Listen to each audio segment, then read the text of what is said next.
Hi, I'm Sophie Foster, your host of the podcast, Can We Talk About That? Where we'll break down gender-based violence in our everyday lives. What does it look like and what can we do about it? Before we get into today's conversation, we do just want to give a quick heads up that if something comes up in this episode that's uncomfortable or maybe a bit triggering, please feel free to pause the episode and come back, or maybe just take a break. If you or someone you know needs support, please feel free to call the Domestic Abuse Services Oxford or DASO crisis hotline. The toll-free number is 1-800-265-1938. It is free, completely confidential, and it's open 24/7. Please like, subscribe, and share these episodes as we learn together and break down gender-based violence. Today's guests, we have Eden Foster Martin, the manager of shelter operations at DASO, the emergency shelter here in Oxford County.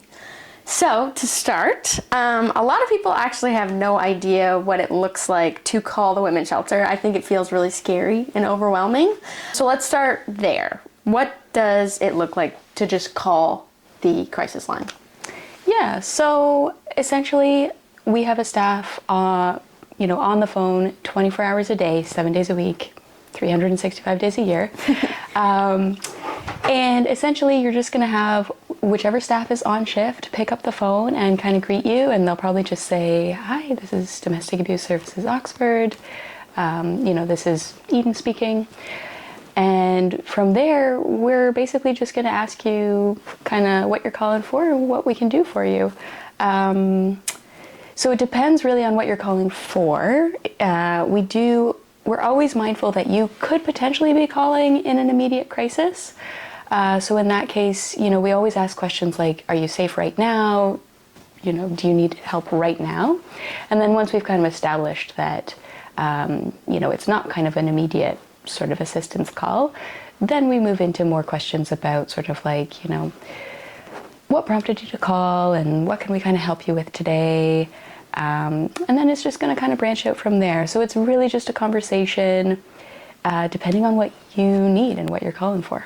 Right. So when we hear, the crisis hotline, you don't have to be in immediate danger. Absolutely to call. No. You can call for just information. You can call to find out more about us.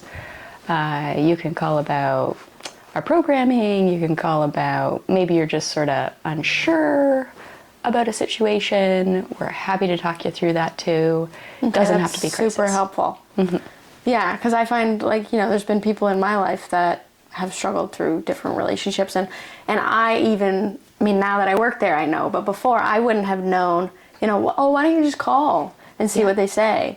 Because I know, coming out of abusive relationships, sometimes we don't even realize it's abusive until even years later. Mm-hmm. So in the moment you might not know, so you might not know to call DASO. Absolutely. Right. Yeah, so err on the side of just calling us. Yeah, just call. Okay. Yeah, absolutely. So, you mentioned connecting to resources and it just being, depending on the context, what you would ask. Is there any questions, of course, you're going to ask, and why do you ask those questions? At the beginning, you assess, is this really immediate? Mm-hmm. Is this crisis? Or maybe they're just looking for information? Yeah, we're usually going to ask you your name if you want to provide that. Just helps us with follow-up. Is there a safe number to call you back at in case we need to kind of reach you again, follow up? It really does depend on what you're calling for. We kind of respond to the situation. Mm-hmm. We're usually going to ask questions about the situation just to determine what risk is involved. So obviously, you don't have to answer any of our questions if you don't want to, but it just helps us kind of tailor our, what we're providing to you, what our service is. Right. So I could call, and I don't have to tell you I could be completely anonymous. Absolutely. Okay. Yeah. Amazing. So my next question is about, it's going off of that, I could call, could be completely anonymous and just get information and go on with my day. How do you make it so that if I'm calling and I'm scared, I feel safer calling? I think it's really embedded within our approach as an agency. So, we are a feminist organization. We exist to confront gender-based violence. We take a trauma-informed, anti-oppressive, anti-racist approach. So we're always thinking about the questions that we ask and how we approach people and how we approach situations through those lenses. So I think it's really important, we just try to meet people where they're at and be non-judgmental and, try not to make any assumptions about the person's experiences or what they want. So I hope that helps people feel safe. Yeah. With us. Yeah, I think so. And I mean, when people are calling too, you don't necessarily need to be asking to stay at the shelter. No. So let's say someone does want to come stay to the shelter. What happens? What happens next if they say, I need somewhere to go? Absolutely. And assuming that they're not in immediate danger, we have basically like an assessment that we do. It's a form that we fill out with the person. Just kind of gives us the basic information. Do you have any dependents coming with you? What are their ages? We ask questions, basically just what prompted you to call us. We'll ask some of our risk assessment questions just to see where you're at. And then we just ask a few questions about accessibility needs and that kind of thing. And that's really it. We also usually just ask, if there's anything that we need to know to kind of help you feel comfortable here. And if just, there's anything that we need to do to kind of prepare for you coming here, essentially. Right. And then they would just come if it works out with the program? Absolutely. Yep. Amazing. And if you don't have a way to get here, we will help you get to the shelter. Amazing. So if you many times in situations of abuse, people don't have access to transportation, right? Maybe that's part of the abuse. They're being isolated. So we know that, and we will send you a cab to pick you up if that's what we need to do, anywhere within Oxford County. Okay. So can you explain what the shelter looks like or feels like, how many beds there are? Like, what does it look like for someone? They show up at the door, they walk in. Yeah. So it's a secure building, so we have a double door system. So essentially you come up to the door, you press the little buzzer, staff will greet you and say, hi, how can I help you kind of thing. You tell them your name and, they'd probably be expecting you. So you basically get buzzed into the first door. Staff will come and get you and let you into the rest of the building.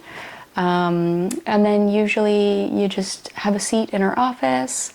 We kind of fill out some basic paperwork just to kind of get going, like fire safety, confidentiality, that kind of stuff. And then show you to your room, let you get settled, make sure you have everything you need, like towels and shampoo and whatever else, toothbrush, that kind of stuff. And then whenever you're ready, whenever you feel like it, we just give you a tour and kind of walk you through and show you where the food is and all that stuff. So yeah. And people can bring their kids. Like if they have kids, they're allowed to bring them. Yeah. Good. Because that would, that's a limit too. If people weren't able to bring their kids, especially in a crisis situation. Absolutely. It's a shelter for, kids as well. Right. Yeah. So can you explain, they can have a bed, it's safe, it's secure. What kind of support do you offer besides the bed, besides that security? Yeah. So we have staff there, as I said, 24 hours a day.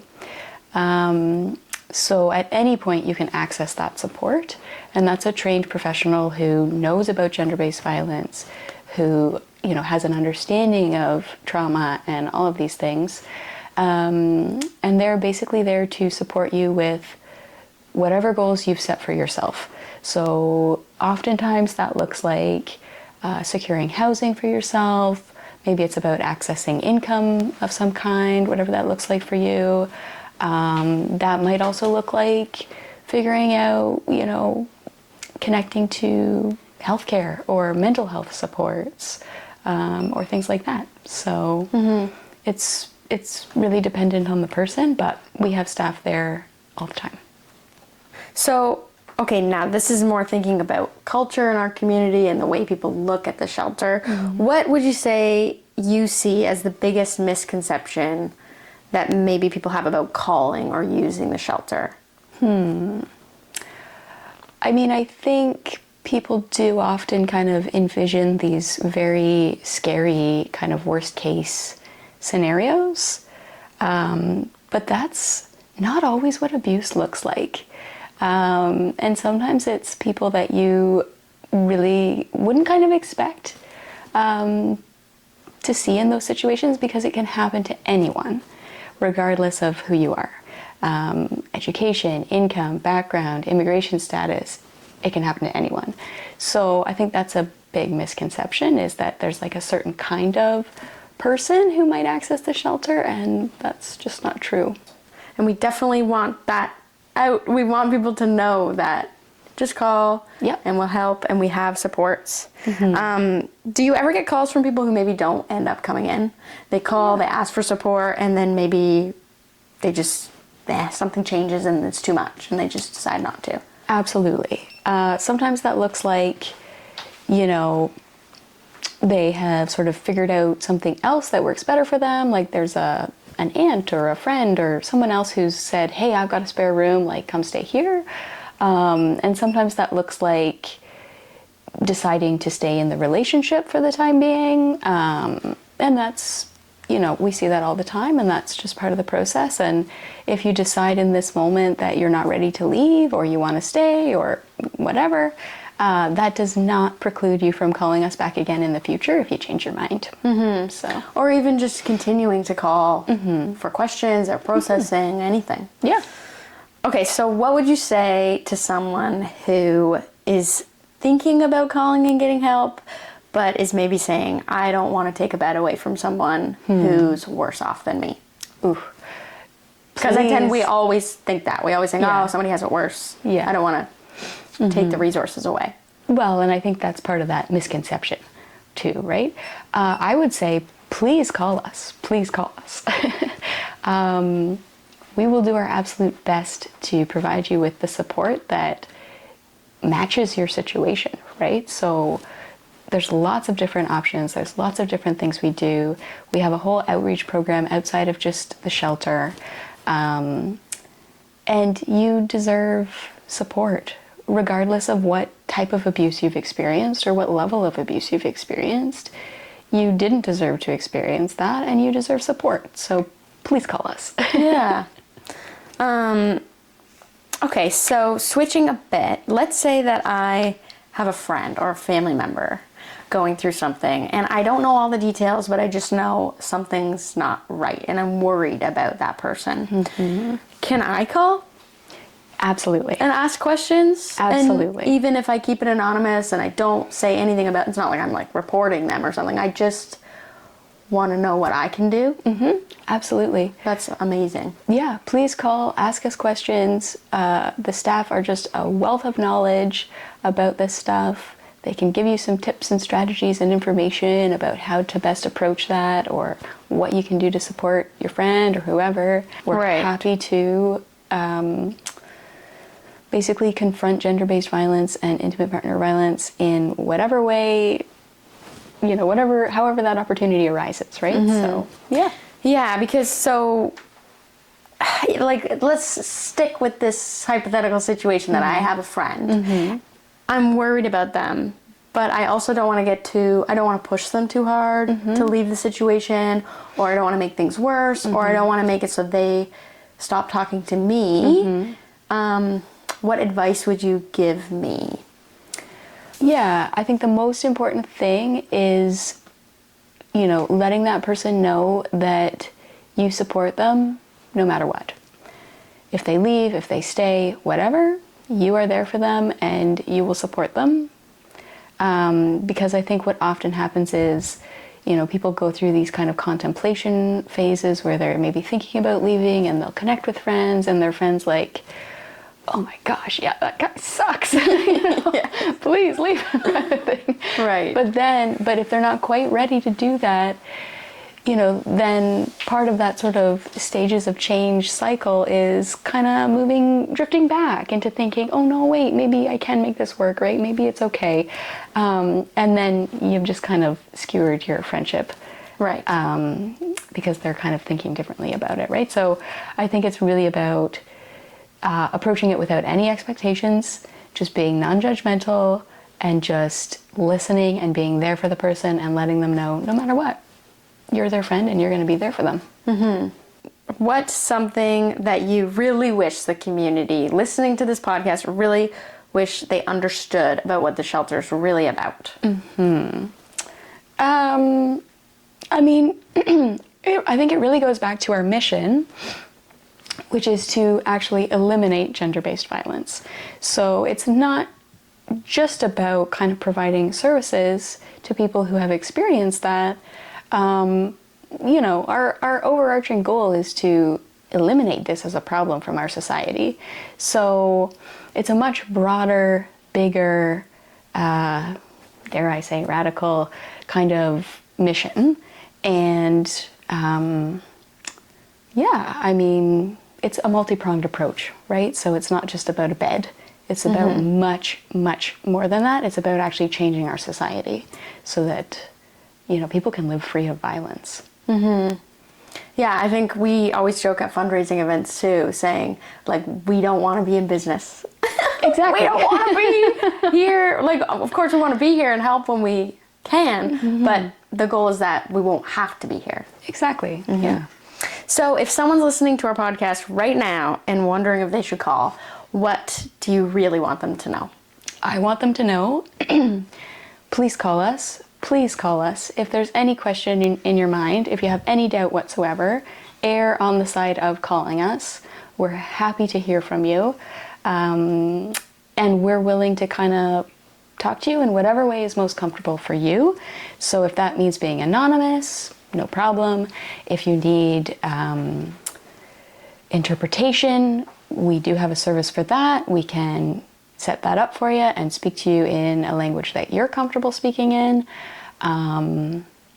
Just please call us, because we're here to help and we're here to support, and we want to hear from you. We don't want you to be suffering in silence and alone. Mm-hmm. Yeah. Okay, so our last question for the episode. How can our community in general better support survivors and be an ally to the shelter, and hopefully support the work that you do? I would say just talk to people. Talk to everyone you know. Talk to your friends. Talk to your family. Talk to your kids. Talk to everyone about this issue, because it's an issue that thrives in silence and in isolation and in darkness.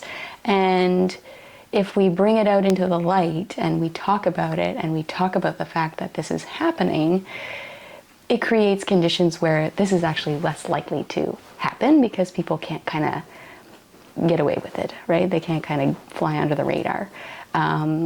So I think, that's the most important thing, is to talk to everyone you know about this. Tell them that we exist, and, give them our number and encourage them to call, encourage them to connect with us. Talk to your elected representatives too, and let them know that this is an important issue, and ask them what their stance is on this, right? And see if that aligns with yours. Because it's just so important to talk about it and to just bring it out into the light, make it known, and, hopefully end gender-based violence and abuse.